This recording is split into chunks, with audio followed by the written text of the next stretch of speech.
Welcome back. This is day 4 of our Solving Quadratics unit. Today we'll be investigating one of my favorite methods for solving quadratics called completing the square. The Mathies Algebra Tile app will be used for this lesson.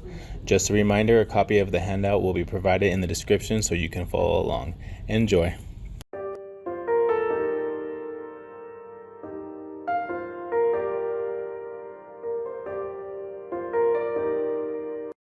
Oh yeah, it's that time again. We have some math problems here and we need you to do them now. Pause the video, complete the problems, and return to the video when you're done. Thank you, Mathies, for this app. Pause the video and download the app so you can try the next 4 problems.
Now that you've built all of your little factors here, what is it we should have noticed? Well, on the first problem here, x squared plus 6x, what do we notice? We notice that there's 9 tiles that there should be 9 tiles here that we should have added in here. So I'm going to write in, this should have been 9.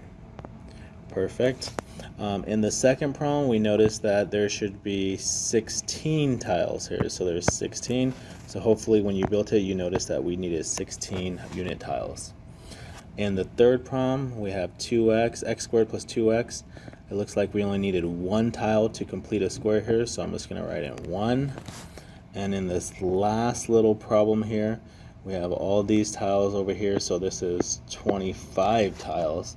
So we need 25 tiles. All right, perfect.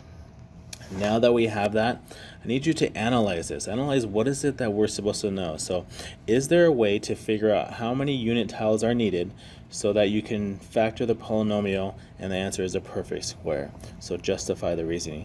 So is there a quicker way that we can find out how many unit tiles we needed? There's a 1 in this one and 25 without drawing the picture or using the app. Is there a faster way? Pause the video and then come back and then we'll talk about this. So one of the things that I noticed right away was that when I was looking at this, what do we do every time with this 6x? Well, the 6x, we put them equally on both sides. So we have 3 x's here, there's 3 here, 3 x's here, and then we put 3x here. So every single time we built a square, we took whatever this middle term is, and that's going to be b, so we put half of them on one side, so we put 4x on this side, and then we put 4x's on the other side. When there's a 2 here, let's do half again, so that's going to be 1x, so 1x on this side, 1x on this side. And the last one, we have 10 x's, so that means I'm going to put 5 x's on one side, I'll put 5 x's on the other side. So it looks like every single time we took whatever that middle term was and then we cut it in half because we're putting half on one side and half on the other side. But then also what happened nicely was that to figure out your middle term here, well, to get 9, it was just the 3 times the 3. To get 16, it was just 4 times 4. To get 1, it's just 1 times 1. To get 5, it's just 5 times 5. So it looks like the first thing we did, we put half of the x tiles on each side. And then second, how did we find the unit tiles? Once we did that, once we got half of them, then we just multiply by itself. So like 3 times 3 was 9, and then we just, but I'm going to write it differently. Instead of saying multiply itself, I'm going to say we squared the number of tiles. We squared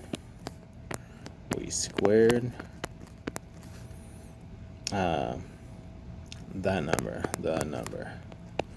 So one thing we need to remember when we're doing this problem is that our quadratics take the form ax squared plus bx plus c. And what you should notice is that this term is the value that I found in each problem. Okay, so what we're saying is that if we would like to know, we take that b term, whatever that b value is, and then we're going to cut it in half. So in order to find the unit tiles, we take b, whatever b is, we cut it in half, that's like dividing by 2, and then once we do that, we're just going to multiply by itself again, so we're going to just square it, and there's my answer. So take b divided by 2 and square it. Hopefully the picture helped you see it. So let's try it with the first problem. In the first problem here, we had a 6, so that b term is 6. So what is 6 divided by 2? 6 divided by 2 and then square it. That's going to be 3, and 3 squared is just 9. If we do that with every single problem, what's 8 divided by 2 is 4. What's 4 squared? 16. In the third problem, take 2. 2 divided by 2 is 1. 1 squared is 1. In the last problem, 10 divided by 2 is 5, and 5 squared is 25. So the rule that we're going to be looking for is that we're going to take b always. It's going to be this rule right here. This one right here. This is the rule. This is the shortcut for saying how do we find each term quickly without drawing the picture, without doing all the extra work.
All right, to wrap this lesson up, I need you to write a summary. So write a list of steps that explains to someone how to complete this square.